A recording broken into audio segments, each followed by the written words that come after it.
I have a random story from each year of school, and I'm just gonna say them because I don't know. Never got to play in the sand pit in reception, and I had no friends in nursery. So now that nursery and reception are covered, let's move on to year 1. Once we were writing stuff about, like, a shop we liked or whatever, I wrote about this place that sells disgusting food. I was weird. But hey, my brother loves McDonald's and my sister likes orange juice after brushing her teeth. Runs in the family, I guess. So I didn't know what to write, and I'd only written a couple of sentences, when my teacher came up to me and was kind of just like, write more. Well, probably not, but it made me cry, so it must have been bad. Like, I was 5 years old, what do you want from me?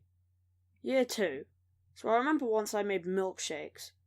In a group of 3. Why, it's a milkshake. I remember there was pineapple in it, but that's all I remember. I hated it, by the way. But you loved it, didn't you, Tom? Year 3.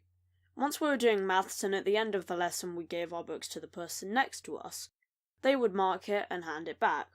Once my teacher realised that one person wasn't marking and asked them why. He only did 2 questions and got one wrong. This was a 2-hour lesson. Year 4. This has been my favourite year of school so far. We did an entire topic on chocolate, and our first lesson was taste testing different types of chocolate. We even went to Cadbury World for a school trip. But the best part of all was when we got into groups of 3. Each group was given an egg, and we looked after them until they hatched. There were about 10 eggs and only 2 hatched. My group had one of the eggs that did hatch. We named him Cluckatron. Year 5. My teacher had this microphone around her neck, and anything she said into it would play out of a speaker in the back of the class, next to the sink. I remember that if someone was shouted at outside the classroom, people would pretend to get a drink of water to listen to it. Year 6. At the end of this year we had to read speeches in front of the whole school and the parents, because we were leaving for secondary school.